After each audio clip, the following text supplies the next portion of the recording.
Hello guys, আসসালামু আলাইকুম। আমি আজকে গুড়া মাছ পাতুরি করব। সমুদ্রের একটা মাছ। এই মাছটার নামটা আমি বলতে পারতাছি না। কারা কারা জানেন অবশ্যই আমাকে কমেন্ট করে জানাবেন। আর খুব সুস্বাদু হবে খাবারটা, খেতে খুব মজা লাগে।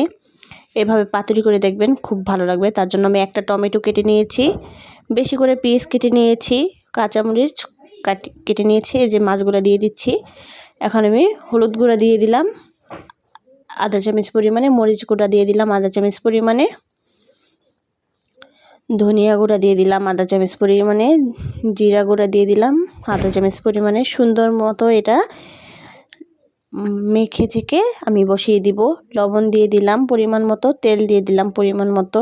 এটা আপনাদের পরিমাণ মতো আপনারা দিয়ে নেবেন। এখন আমি হাত দিয়ে খুব সুন্দর মতো আলতো হাতে মাখিয়ে ঝাঁকিয়ে সুন্দর মতো মিশিয়ে নিব। এটা মাখানোটা যত সুন্দর হবে, মানে মেশানোটা অত খেতে খুব ভালো লাগবে। এখন এই তো আমার খুব সুন্দর মতো মিশানো হয়ে গেছে। খুব সুন্দর মতো অল্প মশলায় মজাদার একটা রেসিপি, খেতে খুব মজা লাগে। তার জন্য যে আমি পানি দিয়ে দিলাম। মাখানোটা হয়ে গেছে। এখন আমি অল্প পরিমাণে পানি দিয়ে একটু নাড়াচাড়া দিয়ে এখন আমি রেখে দিব ঢাকনা দিয়ে 5 মিনিট রেখে দিয়ে আমি 5 মিনিট পরে আবার দেখব কি পরিমাণে হলো রান্নাটা।